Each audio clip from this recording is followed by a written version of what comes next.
વલસાડ જિલ્લા પારડીના મોતીવાડા ગામમાં કોલેજિયન યુવતીના રેપ વિથ મર્ડરની આ સનસનીખેજ ઘટનામાં પોલીસને આખરે મોટી સફળતા મળી છે। 10 દિવસ બાદ પોલીસે આ જઘન્ય ગુનાના આરોપીની અટકાયત કરી છે।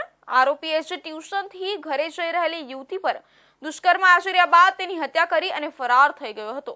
પોલીસની અત્યાર સુધીની તપાસમાં આરોપી મામલે અનેક ચોંકાવનારા ખુલાસા થયા છે। શું હતી આ ચકચારિત ઘટના અને કોણ છે આ નરાધમ સિરિયલ કિલર? આરોપી જોઈએ અહેવાલમાં। વલસાડ જિલ્લાના પારડીના મોતીવાડા ગામમાં રેલવે સ્ટેશન નજીક રેલવે ટ્રેકની બાજુમાં એક વાડીમાંથી એક યુવતીનો શંકાસ્પદ હાલતમાં મૃતદેહ મળી આવ્યો હતો। આથી સમગ્ર પંથકમાં ચકચાર મચી ગઈ હતી। મૃતક યુવતી ટ્યુશનથી પોતાના ઘરે જઈ રહેતી હતી। આ દરમિયાન તેની સાથે કઈ અજુગતું બન્યું અને તેનો મૃતદેહ વાડીમાંથી મળી આવ્યો હતો। ઘટનાને ગંભીરતાથી લઈ વલસાડ જિલ્લા પોલીસ વડા સહિત જિલ્લાભરના પોલીસના ઉચ્ચ અધિકારીઓનો કાફલો સ્થળ પર પહોંચ્યો હતો અને તપાસ હાથ ધરી હતી। મૃતકના મૃતદેહનું સુરતમાં પેનલ પોસ્ટમોર્ટમ કરાવતા પ્રાથમિક રિપોર્ટમાં યુવતી પર દુષ્કર્મ આચરી અને તેનું ગળું દબાવી હત્યા નિપજાવી હોવાનો ખુલાસો થયો હતો। આથી પોલીસે આરોપી સુધી પહોંચવા તપાસ શરૂ કરી હતી। આરોપીને શોધવા વલસાડ જિલ્લાની LCB, SOG, Pardi police station સહિત જિલ્લાના તમામ પોલીસ સ્ટેશનની 10 થી વધુ ટીમો આરોપી સુધી પહોંચવા તપાસ કરી રહી હતી। જોકે આખરે 10 દિવસ બાદ પોલીસની મહેનત રંગ લાવી હતી અને આખરે વાપી રેલવે સ્ટેશનથી આરોપીની અટકાયત કરી તેની આખરી પૂછપરછ હાથ ધરી હતી।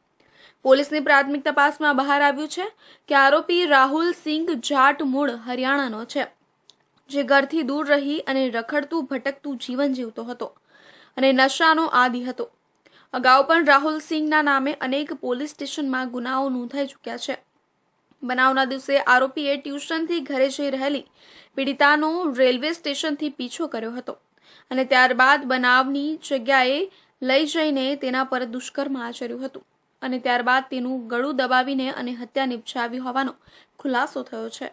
જિલ્લાના તમામે તમામ રેલવે સ્ટેશનો સાથે સાથે પૂના સુધીના તમામ રેલવે સ્ટેશનો ઉપર, સુરતથી પૂના સુધી તમામ રેલવે સ્ટેશન પર ખાનગી રાહે જીઆરપીની સાથે સાથે વલસાડ પોલીસના માણસો ગોઠવવામાં આવ્યા હતા તમામે તમામ રેલવે સ્ટેશન ઉપર।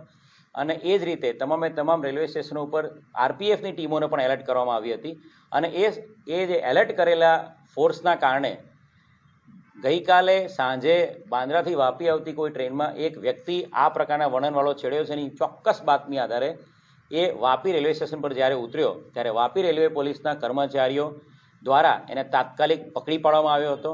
કેસની તપાસ કરતી પોલીસની ટીમોને ઘટના સ્થળેથી એક બેગ મળી હતી, જેમાં કેટલાક કપડાં હતા। આ કપડાં આરોપીના હોવાની આશંકાએ પોલીસે તપાસ હાથ ધરી હતી।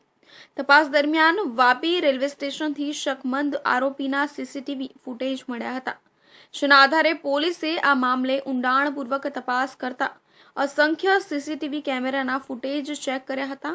અસંખ્ય લોકોની પૂછપરછ પણ કરી હતી। આખરે આરોપી પોલીસના હાથે લાગે છે।